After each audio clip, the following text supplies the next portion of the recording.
Subscribe करें grace illustrative views को और बेल आइकन को प्रेस करना मत भूलिए। बिस्मिल्लाहिर्रहमानिर्रहीम। Today's topic of discussion is chronic kidney disease. तो रीनल फिजियोलॉजी के अंदर जो हमने टॉपिक पढ़ना है, जो इसके लास्ट चैप्टर के अंदर आपको देखने को मिलता है डायूरेटिक्स और किडनी डिजीज़, के अंदर है क्रॉनिक किडनी डिजीज़। क्रॉनिक का मतलब कोई ऐसा डिजीज़ जो क्रॉनिक लेवल के ऊपर है, जो स्लोली प्रोग्रेसिव करते हुए ज़्यादा अरसे तक रहता है। एक होता है एक्यूट।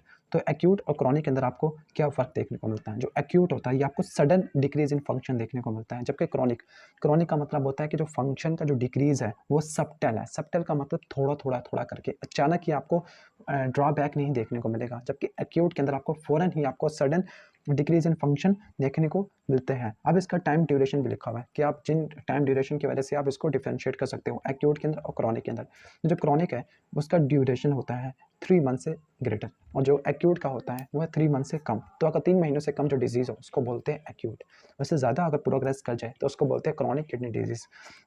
अब क्रॉनिक किडनी डिजीज़ के हमने इस वीडियो के अंदर कॉजेज़ को कवर करना है। तो क्रॉनिक किडनी डिजीज़ के कुछ कॉजेज़ ऐसे होते हैं जो कॉमन होते हैं, जो आपको ज़्यादा देखने को मिलते हैं, और कुछ ऐसे कॉजेज़ होते हैं जो लेस कॉमन होते हैं, ठीक है? तो जो कॉमन कॉजेज़ हैं वो है हाइपरटेंशन और दूसरा होता है डायबिटीज़ मेलाइटस, ठीक हो गया? डायबिटीज़। अब हाइपरटेंशन किस तरह से क्रॉनिक किडनी डिजीज़ कॉज़ कर सकता है? अब हमने पहले पढ़ा था कि जो हाइपरटेंशन है वो क्रॉनिक किडनी डिजीज़ कॉज़ कर सकता है, और क्रॉनिक किडनी डिजीज़ की वजह से ही हाइपरटेंशन हो सकती है। मतलब ये आपस में रेसिप्रोकल है। डिजीज़ हाइपरटेंशन कॉज़ कर सकती है और हाइपरटेंशन डिजीज़ कॉज़ कर सकता है, यानी कोई भी एक फैक्टर पहले आ गया तो वो दूसरे को इनिशिएट कर सकता है। यहाँ पर हम पढ़ेंगे हाइपरटेंशन किस तरह से किडनी डिजीज़ कॉज़ कर सकती है। अब आपको पहले से पता होता है कि जो आर्टरी की वॉल होती है वो काफ़ी ज़्यादा इलास्टिक होती है, ठीक है? क्योंकि इसने काफ़ी ज़्यादा प्रेशर को बर्दाश्त करना होता है, लेकिन अगर ज़्यादा प्रेशर हो जाए तो आर्टरी प्रेशर को मज़ीद बर्दाश्त नहीं कर सकती, ठीक हो गया? मिसाल के तौर पर वहाँ पे आपको एथिरोमा या फिर जो आर्टरी के ऊपर प्रेशर काफ़ी ज़्यादा लगना शुरू हो गया, ठीक हो गया? अब आर्टरी के ऊपर प्रेशर ज़्यादा लगना शुरू हो गया, आर्टरी ने प्रेशर को बर्दाश्त ना किया, ठीक हो गया? तो यहाँ पर आपको कुछ ना कुछ आपको लीजन्स देखने को मिलती है हाइपरटेंशन की वजह से, यानी हाइपरटेंशन की वजह से आपको फोकल लीजन देखने को मिलेगी आर्टरी की वॉल में, क्योंकि आर्टरी उस प्रेशर को बर्दाश्त नहीं कर पा रही। अब उस लीजन को चूँकि अब जो आर्टरी की वॉल होती है नॉर्मली वो स्मूथ होती है, लेकिन हाइपरटेंशन की वजह से आपको रफ पैचेस देखने को मिलते हैं, और इस रफ पैचेस के ऊपर प्लेटलेट एग्रीगेट होना शुरू हो जाएंगे। पहले प्लेटलेट एडहियर हो गए, फिर मज़ीद प्लेटलेट एग्रीगेट हो गए, और यहाँ पे ब्लड क्लॉट बन जाएगा। उस ब्लड क्लॉट की वजह से फाइनली होगा क्या, इसकी वजह से इस्कीमिया हो जाएगा, हाइपोक्सिया हो जाएगा। स्पेसिफिकली अगर ये रीनल आर्टरी की वजह से हो तो यहाँ पर आपको किडनी डिजीज़ देखने को मिलता है। इस तरह से यहाँ पर आपको किडनी डिजीज़ देखने को मिलती है, ठीक हो गया? अब यहाँ पे होगा क्या? यहाँ पे मैंने आपको बताया था कि इस्केमिक इंजरी देखने को मिल रही है। स्पेसिफिकली अगर ज़्यादा हाइपरटेंशन वाला हो गया, हाइपरटेंशन का मतलब ज़्यादा ब्लड फ्लो आ रहा है किडनी की तरफ, रीनल आर्टरी से नेफ्रॉन की तरफ, तो वो नेफ्रॉन को डैमेज भी कर सकता है, नेफ्रॉन के ग्लोमेरुलस को डैमेज भी कर सकता है। और अगर नेफ्रॉन की ग्लोमेरुलस डैमेज होते हैं, कोई भी हमारी बॉडी का टिश्यू डैमेज होता है, तो वहाँ पे इन्फ्लेमेशन वाला सिस्टम एक्टिवेट होता है। अब जो इन्फ्लेमेशन वाला सिस्टम एक्टिवेट होगा, तो वहाँ पे आपको मैक्रोफेजेस देखने को मिलते हैं। अब वो मैक्रोफेजेस करेंगे क्या? वो मैक्रोफेजेस अगर पहले से वहाँ पे कोलेस्ट्रॉल की डेपोज़िशन होना शुरू हुई है एथिरोमा की वजह से, ब्लड क्लॉट की वजह से, तो वो मैक्रोफेजेस क्या करते हैं, उस एथिरोमा या कोलेस्ट्रॉल वाली चीज़ों को इनगल्फ करना शुरू कर देते हैं, तो वो फोम सेल्स बन जाते हैं। तो वो फोम सेल ग्लोमेरुलस के अंदर चले जाते हैं और वहाँ पे ग्रोथ फैक्टर को प्रोड्यूस करना शुरू कर देते हैं। तो वो ग्रोथ फैक्टर करते क्या है, वो ग्रोथ फैक्टर फाइब्रोटिक टिश्यू की डेपोज़िशन कराना शुरू कर देते हैं। तो वहाँ पर आपको इन शॉर्ट ग्लोमेरुलस के अंदर ईसीएम की डेपोज़िशन ज़्यादा देखने को मिलेगी। ईसीएम की डेपोज़िशन होने की वजह से फाइनली होगा क्या, जो ग्लोमेरुलस होगा वो काफ़ी ज़्यादा हार्ड हो जाएगा, क्योंकि आपने क्या कर लिया, आपने वहाँ पे फिब्रोटिक टिश्यू की डेपोज़िशन को काफ़ी ज़्यादा कर लिया है। तो फिब्रोटिक टिश्यू की डेपोज़िशन की वजह से ग्लोमेरुलस की स्क्लेरोसिस देखने को मिलेगी, हार्डनिंग और स्कैरिंग देखने को मिलेगी। इसकी वजह से होगा क्या कि नेफ्रॉन ब्लड को जो नेफ्रॉन की फ़िल्ट्रेशन पावर है, ग्लोमेरुलर फ़िल्ट्रेशन, वो ख़राब होना शुरू हो जाएगी, क्योंकि आपको पता है कि जो फ़िल्ट्रेशन होती है वो इन्वर्सली प्रोपोर्शनल होती है थिकनेस ऑफ बेसल मेम्ब्रेन। लेकिन यहाँ पे आपने थिकनेस को बढ़ा दिया है फिब्रोसिस की वजह से। फिब्रोसिस क्यों हुई? फिब्रोसिस इस वजह से हुई कि ग्रोथ फैक्टर ज़्यादा प्रोड्यूस हुए। ग्रोथ फैक्टर किसने प्रोड्यूस किए? फोम सेल्स ने। फोम सेल्स किसकी वजह से आए? मैक्रोफेजेस की वजह से। मैक्रोफेजेस क्यों आए? इस्केमिक इंजरी की वजह से। इस्केमिक इंजरी क्यों हुई? कि ज़्यादा एथिरोमा की वजह से, एम्बोलस की वजह से, या हाइपरटेंशन की वजह से, ठीक हो गया? अब दूसरा आपको देखने को मिलता है डायबिटीज़। अब डायबिटीज़ होती क्या है? अब डायबिटीज़ के अंदर आपको ज़्यादा ब्लड ग्लूकोज़ लेवल देखने को मिलता है। डायबिटीज़ टाइप 1 और टाइप 2 किसी भी टाइप की हो सकती है।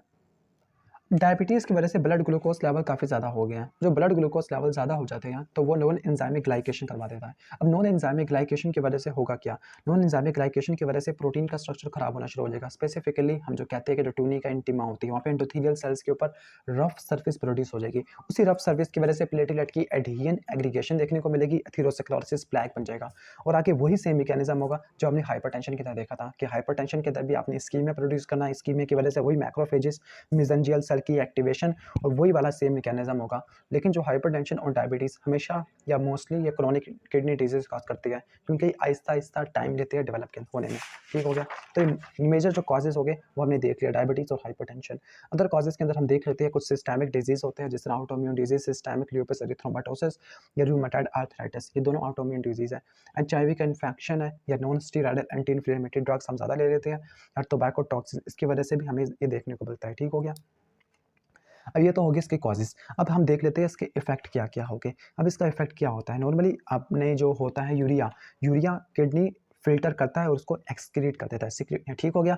तो अगर यूरिया को हम फ़िल्टर ना कर सके, यानी किडनी फेल्योर हो गया, तो फिर यूरिया का लेवल ब्लड के अंदर काफ़ी ज़्यादा होना शुरू हो जाएगा। इस कंडीशन को बोलते हैं एज़ोटीमिया, ठीक हो गया, एज़ोटीमिया, ठीक हो गया। पहले इसको बोलते हैं यूरीमिया, और यूरीमिया की वजह से जो साइन सिम्पटम आना शुरू हो जाते हैं, तो उसको बोलते हैं एज़ोटीमिया, ठीक हो गया। इसकी वजह से क्या-क्या होगा? General sign symptom nausea, loss of appetite होगा। इसी तरह आपको पता है कि यूरिया होता है, ठीक है, यूरिया वो आगे जो नर्वस सिस्टम के लिए काफ़ी ज़्यादा टॉक्सिक है, तो वो एन्सेफेलोपैथी कॉज़ करता है, ठीक हो गया, एन्सेफेलोपैथी, सीज़र्स वगैरह और ट्रेमर्स कॉज़ करता है, ठीक हो गया। तो ये पेरिकार्डाइटिस हार्ट के अंदर, इसी की तरह जो ब्लीडिंग टाइम को बढ़ा देता है, क्लॉट की फॉर्मेशन को कम कर देता है, ठीक हो गया। तो ये आपको देखने को मिलते हैं। कुछ यूरिया के जो क्रिस्टल्स होते हैं वो टिश्यू के अंदर डिपॉजिट होना शुरू हो जाती है, तो वहाँ पे गाउट भी कॉज करेंगे। तो ये तो हो गया यूरिया बैलेंस का इफेक्ट, या यूरिया लेवल ज़्यादा हो गया, यूरेमिया एज़ोटीमिया हो गया। दूसरी तरफ जो किडनी होती है, किडनी पोटेशियम की एक्सक्रीशन करवाती है। तो अगर पोटेशियम की एक्सक्रीशन नहीं हो पा रही क्योंकि किडनी फेल हो गई है, तो वहाँ पर आपके ब्लड के अंदर पोटेशियम की एक्युमुलेशन ज़्यादा देखने को मिलती है, तो इस कंडीशन को बोलते हैं हाइपरकलीमिया। हाइपरकलीमिया की वजह से कार्डियक एरिथमिया देखने को मिलता है। इसके बाद है कैल्शियम बैलेंस। अब कैल्शियम बैलेंस क्या होगा कि आपको पता है कि किडनी के अंदर यहाँ पर कुछ विटामिन डी काम करता होता है, ठीक है, विटामिन डी की एक्टिवेशन होनी होती है, लेकिन अगर किडनी फेल्योर हो गया तो विटामिन डी की एक्टिवेशन नहीं हो पाएगी, विटामिन डी की एक्टिव फॉर्म नहीं प्रोड्यूस हो पाएगी, क्योंकि यहाँ पे एक एंजाइम होता है 1 हाइड्रोक्सिलेज। तो विटामिन डी की एक्टिवेशन नहीं हो पाएगी, तो हमारा ब्लड कैल्शियम लेवल ड्रॉप कर जाएगा। जब ब्लड कैल्शियम लेवल ड्रॉप कर जाता है तो एक हार्मोन प्रोड्यूस होता है, उसका नाम है पीटीएच, हाइपोकैल्सीमिया की वजह से। अब पीटीएच, अब कैल्शियम की रीअब्सॉर्प्शन तो हो नहीं पा रही, ठीक हो गया, किडनी की वजह से, तो पीटीएच सारा गुस्सा होगा वो बोन से निकाल लेगा, और बोन की रिजॉर्प्शन को इतना ज़्यादा बढ़ा देगा कि बोन काफ़ी ज़्यादा वीक होना शुरू हो जाएगी, ब्रिटल हो जाएगी। तो इस कंडीशन को बोलते हैं रीनल ऑस्टियोडिस्ट्रॉफी, यानी किडनी की वजह से आपको बोन की डिस्ट्रक्शन देखने को मिल रही है, बोन की रिजॉर्प्शन ज़्यादा देखने को मिल रही है। इसी तरह कुछ हमारे फंक्शंस होते हैं किडनी के कि वो हार्मोनल फंक्शन, जिस तरह रेनिन, एंजियोटेंसिन, अल्डोस्टेरोन सिस्टम हो गया, एरिथ्रोपोइटिन वगैरह, तो अगर किडनी फेल्योर होता है तो आपको एनीमिया देखने को मिलता है, ठीक हो गया, एनीमिया, सही हो गया, एनीमिया देखने को मिलता है। इसी तरह अगर क्रॉनिक किडनी डिजीज होती है तो जीएफआर कम हो जाएगा, इसकी वजह से रेनिन की रिलीज काफ़ी ज़्यादा होना शुरू होती है, वो हाइपरटेंशन कर देगा, और ये हाइपरटेंशन मजीद विशियस साइकिल के जरिए क्रॉनिक किडनी डिजीज मजीद कॉज कर देगा, तो ये विशियस साइकिल आपको देखने को मिलती है। तो उसकी कॉम्प्लिकेशन क्या क्या देखने को मिल रही है? हाइपरटेंशन, टॉक्सिन की बिल्डअप, यूरिया ज़्यादा जमा हो रहा है, इलेक्ट्रोलाइट एब्नॉर्मेलिटी और वीक बोन्स। अब इसकी डायग्नोसिस कैसे करोगे? डायग्नोसिस करने के लिए हम जीएफआर को बार बार मेजर करेंगे, क्योंकि जीएफआर ही बताएगा कि किडनी का फंक्शन कैसा है। क्रॉनिक किडनी डिजीज़ के अंदर जो जीएफआर होती है वो 90 मिलीलीटर पर मिनट से कम हो जाती है, ठीक हो गया। तो इतना आपको वैल्यू मिलनी चाहिए, तभी आप उसको क्रॉनिक किडनी डिजीज़ के अंदर आप कहोगे। इसी तरह हम किडनी की बायोप्सी करते हैं, कुछ डिजीज़ होते हैं जिस तरह डिजीज़ नहीं, हम ग्लोमेरुलोसेक्लोरोसिस को देखने के लिए, क्योंकि ग्लोमेरुलोसेक्लोरोसिस का मतलब होता है हार्डनिंग ऑफ ग्लोमेरुलस, यही क्रॉनिक किडनी डिजीज़ कॉज करती है। तो फिर इन दो चीज़ों को देख लेते हैं, यही दो चीज़ें डायग्नोसिस करती है कि क्रॉनिक है। अब इसके बाद देख लेते हैं ट्रीटमेंट। ट्रीटमेंट ये है कि कोई अगर अंडरलाइंग कॉज है, मिसाल के तौर पर हाइपरटेंशन की वजह से क्रॉनिक किडनी डिजीज़ है, तो आप हाइपरटेंशन को ट्रीट करें। डायबिटीज़ है तो डायबिटीज़ में ब्लड ग्लूकोज लेवल को मेंटेन करें।